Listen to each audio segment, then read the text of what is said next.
Hello bandits! On this video, we are picking up from where we left off. But unfortunately, my other half, aka Simon, aka Big Top, will not be in this video because he was working really hard these few days.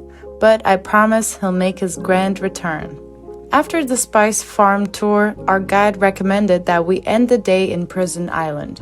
If you want to know more about the spice tour, check out our previous video by clicking the thing that pops up on the right corner. Anyways, after the farm, we headed to the harbor, which is in the old town.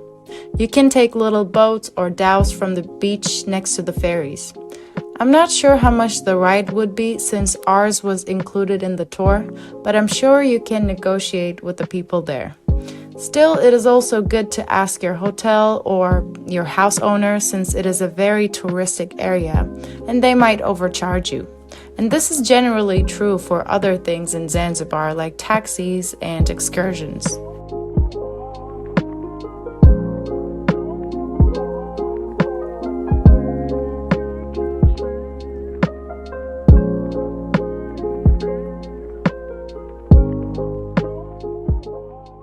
So we took a 30-minute boat ride to the prison island and the view was breathtaking, as you can see.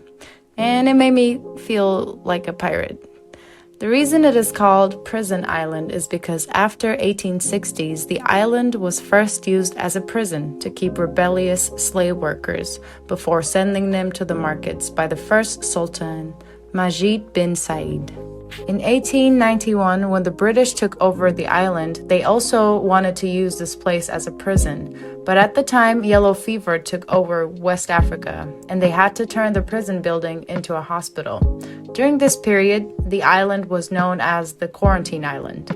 Today, this tiny island is a popular tourist destination in Zanzibar. It is also called Changu Island, which is the name of a fish that is seen around the island.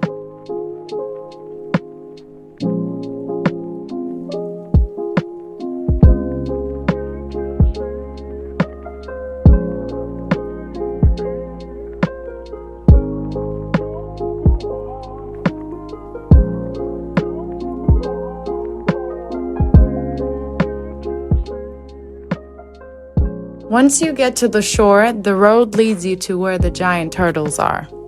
You pay twice to see the turtles, one to the establishment that protects them, and the second one to the government for taxes. In total, we paid $7 per person.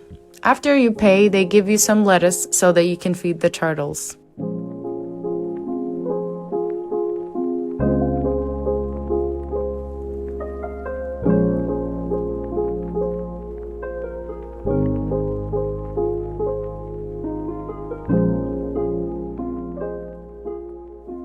And these giant cuties are called the Aldabra tortoises, and they've been endangered since 1840. Today, they can be found in protection around the Indian Ocean.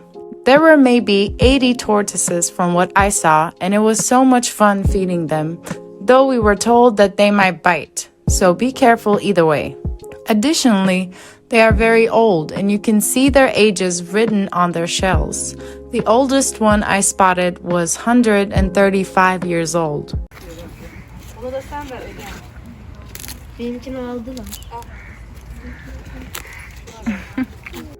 And if you are like me, you might ask, how did these tortoises ended up on this island in the middle of the ocean?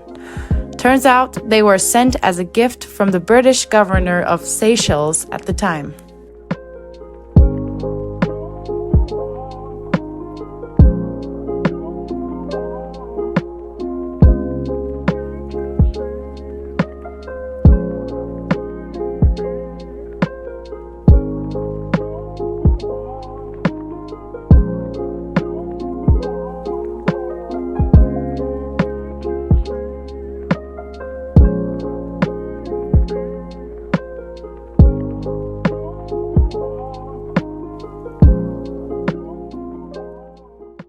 After spending about an hour with the turtles, we headed to see the prison building. On our way, we saw some more animals like peacocks and a baby gazelle.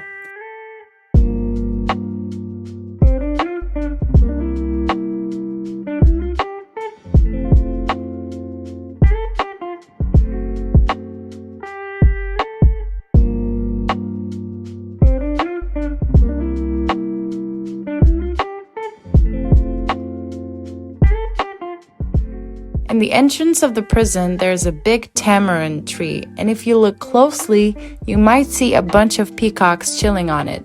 I fell in love with this view.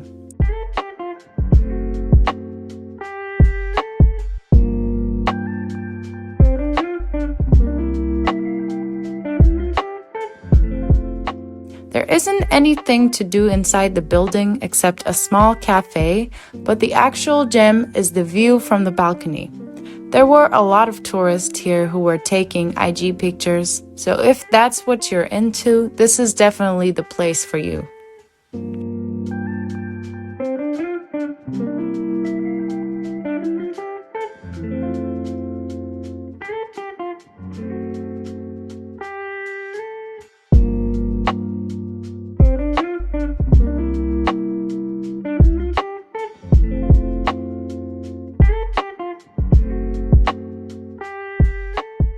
Overall, I really enjoyed going to Canggu Island, and I would recommend to anyone who's in Zanzibar.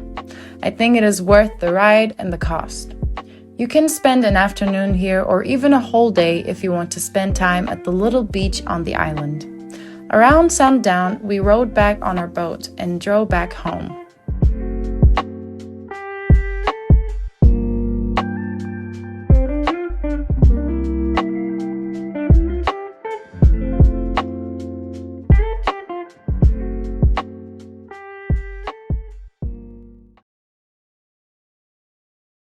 The next day, after a little trip to the local store, we walked on the Matemwe beach.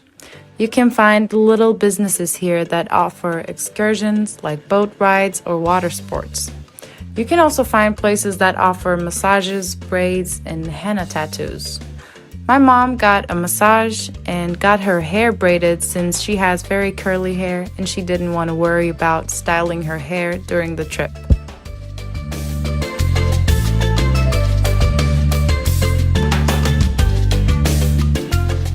Me and my brother got some henna tattoos. All of the women here were so nice, and they even offered my mom a coconut.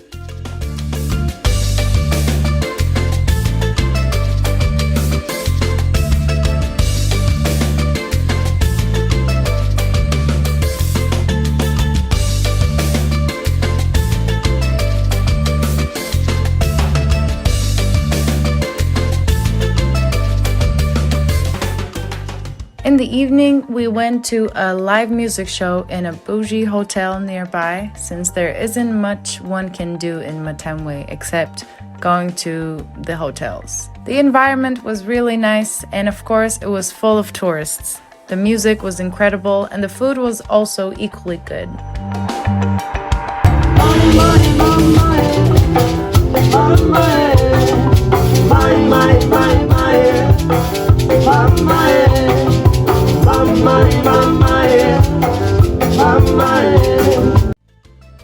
We drank some cocktails with my mom and enjoyed the rest of the night listening to the island tunes.